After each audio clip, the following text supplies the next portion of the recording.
விஜய் முதல்வராக மக்கள் போட்ட தடை. ஆளுநர் ஆட்சி வராமல் தடுக்க அறிவாலயம் போடும் திரைமறைவு கணக்கு.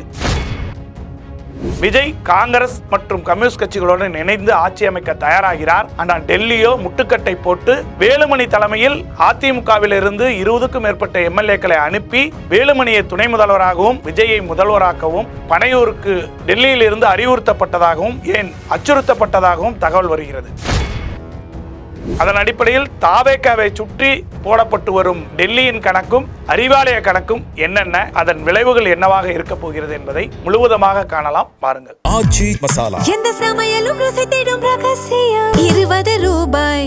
தமிழக சட்டமன்ற தேர்தல் முடிவுகள் வெளியானது முதல் நொடிக்கு நொடி பல்வேறு திரைமறைவு பணிகள் நடந்து கொண்டிருக்கிறது. முன்னாள் முதலமைச்சரான ஸ்டாலின் தனது சொந்த தொகுதியிலே கூட வெற்றி பெற முடியாமல் நேற்று இரவு அண்ணா அறிவாலயத்திற்கு வந்தார். வந்துவிட்டு ஒரு உருக்கமான ஒரு கடிதத்தை கொடுத்திருந்தார். திமுகவிற்கு தான் இப்படி ஒரு வாய்ப்பு இருக்கிறது என்றால் அதிமுக கூடாரம் அதற்கு மேல். ஜெயித்தும் பிரயோஜனம் இல்லை, மீண்டும் மீண்டும் தோல்வி. மற்றவர்கள் கூறுவது போல் 10 தோல்விக்கு அடுத்து 11வது தோல்வியும் நிகழ்ந்து விட்டது.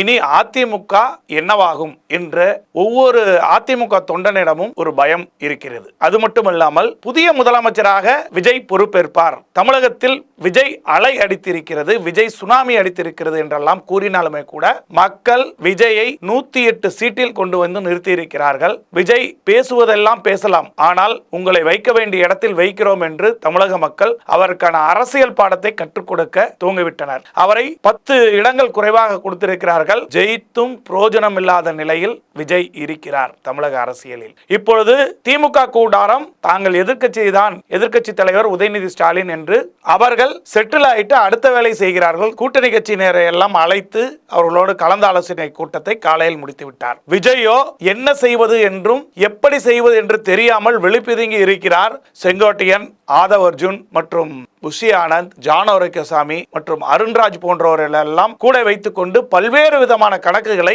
விஜயும், விஜயை வைத்து டெல்லியும், டெல்லியை வைத்து காங்கிரசும் போட்டுக் கொண்டிருக்கிறது. விஜய்க்கு இருக்கக்கூடிய ஆப்ஷன்கள் 4 விதமாக இருக்கிறது. அதில் முதல் ஆப்ஷன், விஜய் விரும்புவது 108 சீட்டு இருக்கிறோம், இதில் திருச்சி கிழக்கோ அல்லது பெரம்பலூரோ விஜயின் சீட்டை ராஜினாமா செய்தால் 107. அதில் இருக்கும் எம்எல்ஏக்களில் ஒருவரை தான் சபாநாயகராக தேர்ந்தெடுக்க முடியும். அந்த சபாநாயகர் ஒருவர் வாக்களிக்க முடியாது. அப்படி இருக்கும் பொழுது 106 சீட்டில் விஜய் முடங்குகிறார். வெற்றிக்கும் முதல்வராக விஜய் தொடர்வதற்கும் 117-18 சீட் வேண்டும். இன்னும் 12 சீட் தேவை. அப்படி இருக்கும் சூழ்நிலையில் விஜய் போடும் கணக்கு, திமுக கூட்டணியில் அங்கம் வகித்து ஆரம்பம் முதல் விஜய்க்கு ஆதரவு தெரிவித்து வரும் காங்கிரஸ் 5 சீட், கம்யூனிஸ்ட் கட்சிகள் 2 சீட், விசிக 2, தேமுதிக 1 என மொத்தம் 12 சீட் லாபகமாக திமுக கூட்டணியில் இருந்து விஜய்க்கு கிடைத்தால் விஜய் தைரியமாக ஆட்சி அமைக்க தயாராக இருக்கிறார். திமுகவும் ஆளுநர் ஆட்சியோ அல்லது ஆளுநர் ஆட்சியை நிறுவி அதன் மூலம் டெல்லியின் ஆட்சியோ இங்கு நடைபெற விரும்பவில்லை. அதனால் கூட்டணி கட்சியினருக்கும்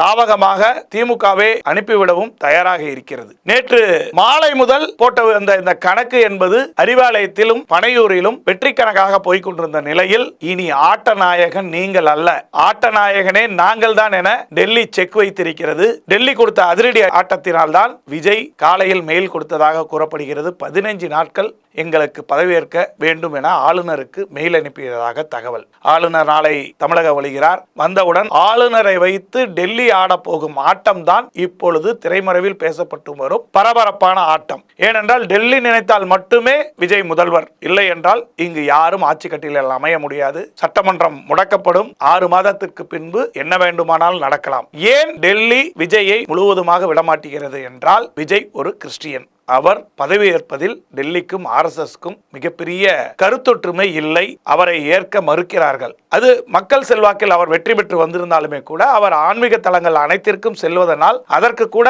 விலக்கு கொடுக்கலாம் என மோடி தரப்பு செய்தாலுமே கூட இந்தியா முழுவதும் மோடியையும் பாஜக அரசையும் எதிர்க்கக்கூடிய தலைவர்கள் எல்லாம் வீழ்ந்த நாள் நேற்று. இங்கே மு.க. ஸ்டாலின், வெஸ்ட் பெங்காலில் மம்தா பானர்ஜி. இப்படி இருக்கக்கூடிய சூழ்நிலையில் இந்தியா முழுவதும் மோடிக்கு எதிரான பேசக்கூடியவர்கள் ஆட்சி கட்டிலில் இல்லை என்ற ஒரு நிலையை நேற்று துவங்கிய நாளிலேயே காங்கிரஸ் ஆதரவுடன் விஜய் முதல்வராவதை எக்காரணம் கொண்டும் ஏற்றுக்கொள்ள முடியாது.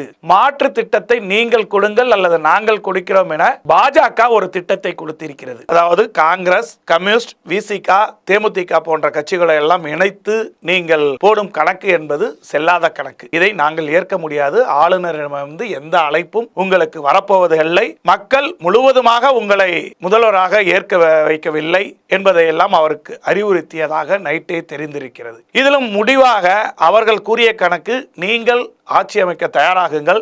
அதிமுகவிலிருந்து எஸ்பி வேலுமணி தலைமையில் ஒரு குழுவினரை 20 பேர் கொண்ட எம்எல்ஏ குழுவை உங்களுக்கு அனுப்பி வைக்கிறோம். நீங்கள் எந்தவித பிரச்சனையும் இல்லாமல் 5 ஆண்டு காலம் முழுமையாக ஆட்சி செய்திடுங்கள், நாங்கள் கூறுவது போன்று என்று ஒரு தகவலை நேற்று நள்ளிரவு பனையூருக்கு தட்டிவிட்டு இருக்கிறது டெல்லி. அதன் பின்புதான் ஆட்டக்களமே மாறி இருக்கிறது. அனைவரும் கூடியிருக்கிறார்கள். கூடியவர்கள் அனைவரும் திக் பிரமையுடன் இருக்கிறார்கள். முதல்வர் பதவியே ஏற்கலாமா வேண்டாமா என முடிவிற்கு கூட விஜய் வந்துவிட்டதாக தெரிகிறது. இருந்தாலுமே கூட டெல்லியின் அசைவில் 20 பேர் கொண்ட அதிமுகவிலிருந்து ஒரு எம்எல்ஏ குழு வருவதற்கு எடப்பாடியுமே கூட திரைமறைவில் ஓகே தான். ஏனென்றால் இனி நமது கட்சியினரை எப்படி காப்பாற்றிக் கொள்வது, தனது கட்சியினரை திருப்திப்படுத்த தானே நேரடியாக செல்லாமல் எஸ்பி வேலுமணி மூலம் இணைந்து ஒருவரை அனுப்பி வைத்தால் டெல்லியின் துணையோடு மீண்டும் அதிமுக ஆட்சி என்ற கனவை ஏதேனும் ஒரு வகையில் நமது தொண்டர்களையும் தங்கள் கட்சியும் உயிர்ப்போடு வைத்துக் கொள்ளலாம் என்று கணக்கு போட்டு டெல்லியின் கணக்கிற்கு ஓகே சொல்லியுள்ளதாக கூறப்படுகிறது. அப்படி எஸ்பி வேலுமணியுடன் இணைந்தால் எஸ்பி வேலுமணி துணை முதலமைச்சராகவோ அல்லது பலம் வாய்ந்த அமைச்சராகவோ விஜயின் அமைச்சரவையில் இணைத்துக் கொள்ள விஜய்க்கு உத்தரவிடப்பட்டுள்ளது. விஜயும் இந்த கணக்கையும் யோசித்துக் கொண்டிருக்கிறார். ஏனென்றால் திமுகவை மட்டும்தான் எதிர்த்து அரசியல் களத்தை துவங்கி அறுவடை செய்திருக்கிறார் விஜய். அந்த வகையில் எஸ்பி வேலுமணியை துணை முதல்வராகவோ அல்லது ஆட்சியிலோ இணைத்துக் கொள்வதில் எந்த விதத்திலுமே விஜய்க்கு பிரச்சனை இல்லை. ஆனால் டெல்லியின் உத்தரவோடு ஏற்றுக்கொள்வதுதான் விஜய்க்கு ஒரு பிரச்சனையாக இருக்கிறது. ஏனென்றால் தன்னை நம்பி வாக்களித்த சிறுபான்மையினருக்கு இது மிகப்பெரிய துரோகம் விளைவிப்பதாக இருக்கும் என அவர் இந்த பதவியேற்பு விழா நிகழ்ச்சியை ஒத்தி போடுவதற்காக பார்த்து கொண்டிருக்கிறார் என்று கூறப்படுகிறது. ஏனென்றால் எக்காரணம் கொண்டும் காங்கிரஸ் தயவில் விஜய் ஆட்சி அமைக்க கூடாது என்பதும், அப்படியே ஆட்சி அமைக்க நீங்கள் கணக்கு போட்டாலும் ஆளுநர் அழைக்க மாட்டார் என்றும், அப்படியே ஆளுநர் அழைத்து நீங்கள் ஆட்சி கட்டிலில் ஏறினாலுமே அது சில நாட்கள் தான் என்பதையும் விஜய்க்கு தெல்ல தெளிவாக அறிவுறுத்தப்பட்டதாகவும் ஏன் அச்சுறுத்தப்பட்டதாகவுமே பனையூர் தகவல் தெரிவிக்கிறது. இது மட்டுமில்லாமல் விஜய் வைத்து இன்னும் 3 கணக்குகள் போடப்பட்டு வருகிறது. தமிழக அரசியல் களத்தில் திரைமறைவில் நடக்கக்கூடிய உச்சக்கட்ட பேரங்களையும் அரசியல் அப்டேட்டுகளையும் உடனுக்குடன் காண கிங் 360யோடு இணைந்திருங்கள். எந்த சமையலும் ருசி தேடும் ரகசியம் 20 ரூபாய்.